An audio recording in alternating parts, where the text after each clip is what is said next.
Hey guys, so today I'm going to go through two extra examples from Unit 2 from Math 123. I'm going to go through a CO2 conversion as well as a volume calculation.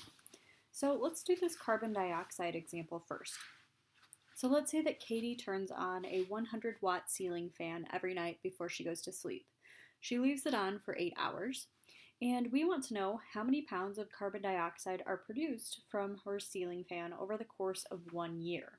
So one important piece of information that we need to know, and this is given on your formula sheet, is the fact that 1.37 pounds of carbon dioxide are produced for every 1 kilowatt hour that's used. So step one with this carbon dioxide problem would be to go ahead and change watts into kilowatts. And we have two different ways we can do this. Since watts and kilowatts are both along our metric system, we can just move the decimal, or we can set up a fraction that looks like this. So option one would be to take our 100 watts, put it over 1, and use this fraction that tells us that 1 kilowatt is equal to 1,000 watts. And if we multiply straight across and then divide, we get 0.1 kilowatts. The other option is to just move the decimal place, and we know since we're going from our base over to the K, we're going to move our decimal 3 places to the left. So if we do this, we would start at 100, our decimal would be at the end, and we'd scoot it 1, 2, 3 spots to the left, and we'd get the same answer of 0.100 kilowatts. Now, the next thing that you want to think about with carbon dioxide problems is the total number of hours that the item is actually in use. So what we're going to do is we're going to use the information that we're given. We're going to set it up as a dimensional analysis problem, but a lot of these you can just kind of think through logically, which is completely fine. So what we know is that she uses it for 8 hours every 1 day. And we also know that there are 365 days in 1 year. So if you think about this, we have days diagonally from one another, so those are going to go away. And we're going to be left with hours per year, which is exactly what we're looking for. We want to know how many hours does she use it in the year, and that will help us figure out how many pounds of CO2 she produces in a year. So if we multiply this straight across, 8 times 365 gives us 2,920. 1 times 1 just gives us 1. So we're left with the fact that her ceiling fan is on for almost 3,000 hours every year.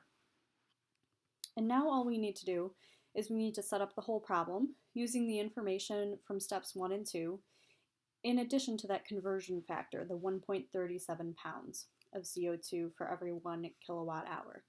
So the way that we set this up is we start with our kilowatts, okay, which can just be found again by either using this fraction here or moving the decimal 3 spots to the left. So we have 0.100 kilowatts. We put it over 1. We multiply by the number of hours that it's used, so it's 2,920 hours for every 1 year. And then what we do is we multiply by that last conversion factor, which tells us that we use 1.37 pounds of CO2 for every 1 kilowatt hour. And if you look at the units here, kilowatts and hours come together to form kilowatt hours, which cancels with kilowatt hours down here. So what we're left with is pounds of CO2 in the numerator and year in the denominator. So when we multiply straight across, we multiply our 0.1 times our 2,920 times our 1.37. We just have 1's in the denominator, so that's not going to do anything. And we're left with 400.04 pounds of CO2 every 1 year.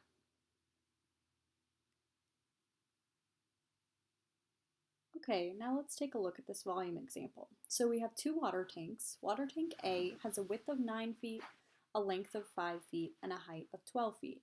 And water tank B is cylindrical, and it has a radius of 1.5 yards and a height of 3 yards. And what we'd like to do is we'd like to calculate the volume for each of the water tanks and determine which one is larger.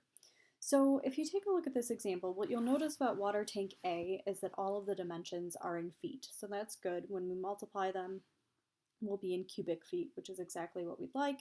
We want to always make sure that our units, when we're multiplying to get volume or area, are the same. And if you look at water tank B, the radius is in yards, the height is also in yards. So when we find that volume, it's going to be in cubic yards. Then once we're done with the two separately, we'll be able to put the information together in order to go ahead and determine which one is larger. So let's start with the volume of water tank A. We know that volume of a rectangular solid is just going to be length times width times height. So we just multiply the three dimensions together, and 9 times 5 times 12 should give you 540. We have feet times feet times feet. That's going to give you cubic feet. We would also like to calculate the volume of water tank B. So this one's cylindrical, so it involves a little bit more. Really what we do is we take pi, which you're going to use the pi key on your calculator, multiply by the radius squared, and multiply by the height. So in your calculator, you're going to do pi times 1.5 squared times 3. So I'll go ahead and give you a second to go ahead and punch that in. And what you should end up with is this answer right here. So let me give you a minute to try that.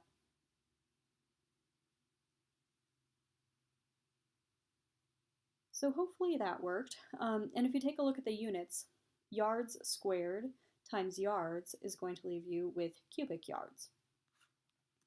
Now, the next thing that we need to do is we need to convert it so that they have the same unit. So we've gone ahead and we've calculated the volume for each, which is good, but we need to determine which is larger. And although the number 540 seems larger, if you look, the units are not the same. So it's not a fair comparison yet. So what we need to do is we need to either change cubic yards into cubic feet or cubic feet into cubic yards. Either way will work just fine. So what we're going to do is we're going to start with our 540 cubic feet, and we're going to go ahead and change it into cubic yards. So what we do is we take our 540 cubic feet, and we use our ratio of 1 yard equaling 3 feet. And since this is cubic feet, meaning we have feet to the third power, we have to have 3 identical fractions here in order to be able to cancel feet cubed. We have to have feet, feet, and feet in our denominator. And if you look at what we're going to be left with up top, we're going to be left with yards times yards times yards, which is going to give us cubic yards just like we want. So if we multiply our numerator straight across, we get 540. If we multiply the denominator straight across, we get 27. So when we divide 540 divided by 27, we end up with 20 cubic yards. So what this means is that water tank A has a volume of 20 cubic yards, whereas water tank B has a volume of 21.206 cubic yards. So water tank B is actually slightly larger.